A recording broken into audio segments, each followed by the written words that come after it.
All right, so this weekend.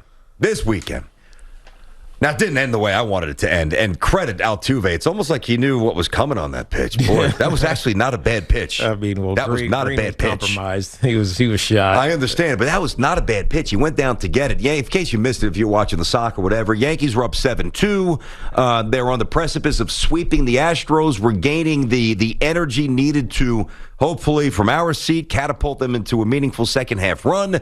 And what happens? They choke on the 7-2 lead. Altuve hits a three-run walk-off bomb, and in excruciating fashion, Yankees lose.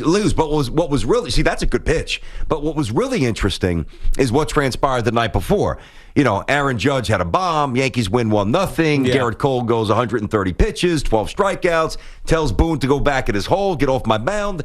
And then, of course, when Judge hit the home run, as he's rounding third base, he kind of tugs at his shirt as he's getting ready to greet the third base coach, as if to say, "Hey, don't dap me up. I've got the buzzer." He's taking us. He's trolling Altuve. No, when they shut the roof in the Astrodome, it gets a little chilly. So he was just telling his teammates to make sure you button up a little. Yeah, no, there are big mosquitoes, and it's not balmy in Houston. It's actually quite chilly, despite what everybody tells you. It's very chilly this time of the year in Houston. It's actually frigid. I thought it was great. It was great trolling, which leads us to this. And I'm going to make a statement, and before I start hitting you with my heavy ammo, because I know you're gonna disagree, I'm going to make the statement. I'm going to lay out. Go ahead. I'm going to let you take the first whack here. Yankees-Houston is right now the best rivalry in all the sport. Yes, period. Maybe temporarily, but it cannot have sustaining, persistence here. It can't have staying power. I think that if you go to other sports, let's stick with baseball for a second. If you stick with baseball, and we're using current, we're not going historical rivalries. I think what the Dodgers who are the World Series champions, the reigning World Series champions, and the West out there, the NL West with the Padres and the Giants, that is an intensifying, or maybe not intense, because it's not intense like this Astros rivalry. Dodgers-Giants is usually intense. It is, but it's not right now. No, it's not right now, but it usually has had some moments that are intense. There's no bad blood. But because they're both really good right now, and the reigning world champions are currently sitting behind them, I think that is a great rivalry right now. Yankees-Sox, it has the historical nature. The problem is that when the Yankees were good over the last 4 or 5 years, the Red Sox were kind of falling, other than the championship that they won. And now that the Yankees are supposed to be good, they actually stink. The Red Sox are sitting on top. So they're not fighting for the division lead. So I agree. You can make the case that the Yankees-Rays is a more combustible rivalry than Yankees-Red Sox right now. I would agree. Different energy. Especially over the last couple of years. Yes, no doubt about it. It's like the heat isn't there anymore. But then you go to the NFL and you look at, you look at the Cowboys versus anybody. Right, the Cowboys versus anybody is a rivalry in a lot of ways, especially if you get against the Giants. Why is it though? Because people tell us it is. Well, no, because everybody hates the Cowboys. Coming up on Fox, everybody Cowboys, hates the Washington. Cowboys. All right, here's a big deal. Here's another one: Steelers, Ravens. I wrote some of these down. Steelers, Ravens is big right now. That's a good one. I'm not gonna. I'm not here to denounce that. That's a good one. I don't know if it's like elite simply because of the nature of the quarterbacks. Right? If they had similar storied quarterbacks, I think it would be deeper. But Big Ben is he's done his thing. He's lived his legacy. He's fighting for one more championship. If he doesn't get it, is what it is. And Lamar Jackson's the young buck who wins an MVP in his second season. So it's like the trajectories of the quarterbacks are so skewed, it's not really there. But does it have to be about the quarterbacks? I'm asking. I don't think it does. In the NFL, I think it does. You think so? Yeah, I really do. I think because unless you have a great defense or there's some other great playmaker that's showing up every weekend and dominating that that matchup. So for instance, a linebacker versus a tight end, or a safety versus a tight end, like that maybe, but I don't see that in this rivalry. Okay. And the other one is the Bills and the Patriots. Now we know where the Bills are right now. Boy, that's a quick. A quick ascension to a big time. I love the Bills. I've liked the Bills as much as anybody the last 2 years. Bills, Patriots already. The Pats have dominated this division. It's a little early for that. Dominated. I just told you I was going to try. Dominated. That's true. You the did division. say that. You did. Right. Yes, they had a bad year last year because Tom Brady leaves and Cam Newton, whatever, is Cam Newton. He's hurt and gets COVID and all those other things. The Bills all of a sudden are the best team in the division, and the Pats are now fighting back to that. There's no opt-outs this year for them. They lost 8 guys last year and new quarterback. I think that is going to be one of the great rivalries in the NFL in the 2021 season. Okay. So there's a few that I just thought of. I like how you come with some, and I'm certainly not here to pick apart your choices. They're good ones, even though, and I get it. I know what you're doing with the Bills, Pats. You're forecasting forward. I get that. But here's the difference. Like, I feel like when it comes to rivalries, people stopped independent thought long ago. And what I mean by that is, well, this fancy voice, coming up. That's why I did it. Coming up on CBS. Like, how many times do we play up the theatrics? Even Tiger Phil, we do that. It's not been a rivalry for years. Yeah. Like, we try to make it a little more meatier and meaningful than it really is. And I get it, because we're all nostalgic and we want even more than what meets the eye and something additional to latch up, like a fourth dimension. I get it. But to me, there's the historical rivalries, which get force-fed down our throats, like Packers-Bears. What the hell does Packers-Bears mean? Not a rivalry but anymore. if you listen to people, what the hell is Raiders-Chiefs? If you asked anybody, hey, give me the 10 best rivalries in all the sport, I guarantee if they didn't say Packers and Bears, I think a lot of people would say Packers, Bears, and Raiders, Chiefs. But they're largely irrelevant. Yeah, that's historical. Exactly. So you have the historical element, which I think is lazy, and you also have the regional aspect, which I believe is lazy. Coming up, Yankees, Mets. Well, all right. I mean, do you think the country really cares that much about, or Dodgers, Angels? Like, it sounds fancy, but without acrimony. That is the key ingredient. There's 2 things that you need to have a real rivalry. I've got to be chasing something, and you're in my way to get there, okay? Now, to be fair, it's also got to be somewhat equitable, where I know I at least beat you and the Astros always seem to beat the Yankees, especially when it matters. So maybe you can challenge the depth of this rivalry with that notion, but you need acrimony. And when you have guys, trolling around and Altuve ripping his shirt off, I have no buzzer. Like, there's nothing better than this right now. Now, before, you said excluding college. Yes. And I said, well, I might even be able to incorporate that. Go ahead. And I'm going to give you a shot now. Ask any college football fan, what's the best rivalry in college football? Probably Alabama-Auburn. But it depends on what part of the country. Nah, I don't think that wouldn't be the first choice. Michigan, Ohio State. That's the choice that would be. You could go the Red River rivalry, Oklahoma You want to go a little State, Texas? You Oklahoma. want to go Texas, OU? All right, West Point, we go Army. There's a lot of ways we could go. I mean, Bedlam is OU, Ohio State. I mean, OU and Oklahoma State. But Michigan, Ohio State is the right answer. If it's not the right answer, it's the second answer, and it's really the right answer. Ohio State is I'd one. say Auburn. Well, okay. Well, you do some of the games. You've seen it up close. I get it. I'm not here. I love it. It's the SEC, which is better than the Big Ten. I get it. Just Michigan hasn't had a chance to win any of those games. But that's my point. Most people would say Michigan, Ohio State. Yeah, and I'm here to say, I think that's historical.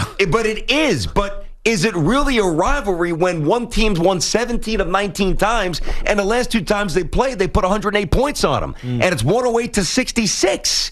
No, but we are conditioned to accept what networks and what people and what polls tell us. The best rivalry. You'll get more people saying Yankees-Red Sox if we put a poll out there than Yankees-Astros. Yankees-Red Sox hasn't had heat for 5 to 10 years. Yeah. Legitimate, Agreed. Palpable heat. And I believe that without the acrimonious nature, then you throw Garrett Cole, the former Astro, who's now on the Yankees. Those are things you can't just replicate and conjure up with words. But isn't it temporary? And again, that's okay. Well, I think everything's cyclical if you're real about it. Yeah, I mean, for sure. This one is interesting only because Altuve is still a very good player. He's a great player. He goes yard in walk-off fashion down. I mean, they were up 7-2. I know. Trust me, I watched every excruciating second of it. It's 5-7, all of a sudden 7-5, and he crushes a 3-run home run, and then gets his shirt ripped off when he gets in the home plate. And the first thing I'm thinking about is where's this horrible tattoo that he was talking about? He had it scrubbed. I mean, it really never was a big tattoo. It was just a little tattoo. I think of his kid's name or something like that. But why? I think it was his wife's name. Or wife's, whatever it was. But it wasn't horrible. So why would you not want to have that shown? Especially when all training camp you're walking around without your shirt off, with your shirt off for all media to see. So I mean, when you go back and look at the history of the tattoo excuse, which Carlos Correa said, not Jose Altuve, but Carlos Correa said, well, he really has a bad tattoo. He didn't want anybody to see it. Who did not play, by the way, he's on paternity leave. Yes, but the point is, there was no bad tattoo. No, he was a cheater. He was cheating. Absolutely. He had a buzzer on. He was cheating. Exactly. So which only furders my point. You know it, and Aaron Judge knows it, and Gary Sanchez knows it. And Chapman definitely knows it. And Chapman certainly knows it. So not only did the Astros beat the Yankees multiple times for as you're inches away from a championship, but they beat them by cheating. Yes. Which only adds to the acrimonious nature of the rivalry, which only intensifies the rivalry, which is my point. Here's what makes it infuriating, because the Astros didn't need to cheat. They're good. No, I know. They're good They're good without cheating. Gurriel can mash. I mean, they got they're players, in first man. place right now. They don't need to cheat. So, the fact that they did, that's why guys are pissed off. That's why current their peers in Major League Baseball. That's why they're pissed off. It's one thing to cheat because you suck and you have to find a way to get level and gain a little bit of an advantage. But when you're better than anybody anyways and you're still cheating, what the hell is wrong with you? That's an interesting thought as we kind of step away from the rivalry for a moment. Think about what you just said. I almost get the sense that our greatest cheaters are the ones who didn't need to cheat. Roger Clemens. Alex Rodriguez. Yeah, maybe. Big Papi. People will take issue with that, but he was on the Mitchell Report. Big Papi, who I love, but still. Yeah. Sammy Sosa, you can make the case. Maybe certainly Bonds did not have to. Maybe Sammy needed to because when he came up, he was a skinny White Sox guy. He didn't have the profile that A-Rod had, and those other guys. A lot of our greatest cheaters, our greatest players are our greatest cheaters. Yeah. Greatest perpetrators. That's interesting. And I don't know why. Now, there's also a lot of guys with 213 who are doing steroids as well that we kind of forget about. So maybe it's not really the answer, but I don't know. It's an ego thing, I think. It has to be. Maybe. An ego thing and the pursuit of truly being the best, and that could be intoxicating in itself. But I'm serious. I really just think that people rotely spit back an answer that they think sounds good. Best rivalries. Oh, wow. What can I say that everybody will, that's a good one. Not too many people at the bar are going to say Yankees-Astros. Yeah. But they should be. But history matters to an extent, simply because it crafts the current fan feel of the game. I agree with that. Right? No, that's a fair. I agree. And the only challenge, and I got to look real quick because I don't know currently where they sit. The only challenge right now with what your statement is that the Yankees are... We're about 5 games out of the wild card. They're 8.5, 9 games. Boston lost yesterday, so they lost half a game. Lost the full game. They're 8 out of first place in the East. So they're fourth in the American But they're only League a couple of games East. back in the wild card. And they are currently 4.5 games back in the wild card. But the Blue Jays, the Indians, and the Mariners are all ahead of them. Yeah, they almost swept. They took 2 out of 3 from Seattle. Yeah, they're better than the Indians. And who's the other team? I'm sorry, Blue Jays. I'm worried about the Blue Jays. Yeah, the Blue Jays they can mash the Blue Jays. Get an arm at the trade deadline. Yankees might not catch the Blue Jays. Yeah, I'm not putting them aside yet. The only other thing that concerns me about the Yankees, and you bring this up, and you brought this to my attention, and I look at it all the time now, is run differential. Yankees are 1. It's ugly. 1. And they've had some of the most epic losses of my lifetime. I know that sounds crazy, but regular season implosions. I tweeted after the game Saturday night. That was one of my 5 favorite Yankee games regular season. This was Garrett Cole going 129, throwing 99, 5 of his last 6 pitches. Yelling at Aaron Boone, you are not blanking taking me out of this blanking game, period. And he goes and he K's the last guy, which was great. It was great. The at-bat to Brantley where he finally got him to pop out to Gardner. That was an 8 or 9 pitch at-bat. Brantley's is a professional hitter, as you'll find, always makes contact. To me, Cole coming off multiple horrendous starts, all the stuff with spin rate, well, he's not cheating. Is this really Garrett Cole? To shove it down his former team's throat against the team that you hate, that cheated, to win a championship. That was one of my 5 favorite regular season games in my Yankee lifetime. And then the next day was by far the worst loss of the season in a season where there's been some mystifyingly bad losses. So we'll wrap it up with that. I mean, listen, you talk about rivalries and all this. It's obviously subjective. My thing, though, I do think that people have lost sight a little bit. Like they don't modernize, they don't update. Like, do you update your stock portfolio? Yeah, you should.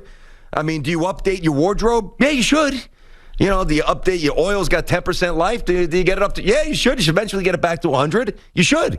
Well, I think you should also eventually update your rivalry list. Yeah, because it's fluid. I think from a player standpoint, what you're saying like is Dallas, Washington. What does that do for anybody outside of the helmets right now? Nothing. And the colors, I should say. Absolutely nothing. That's my point. Because they're not consistently good.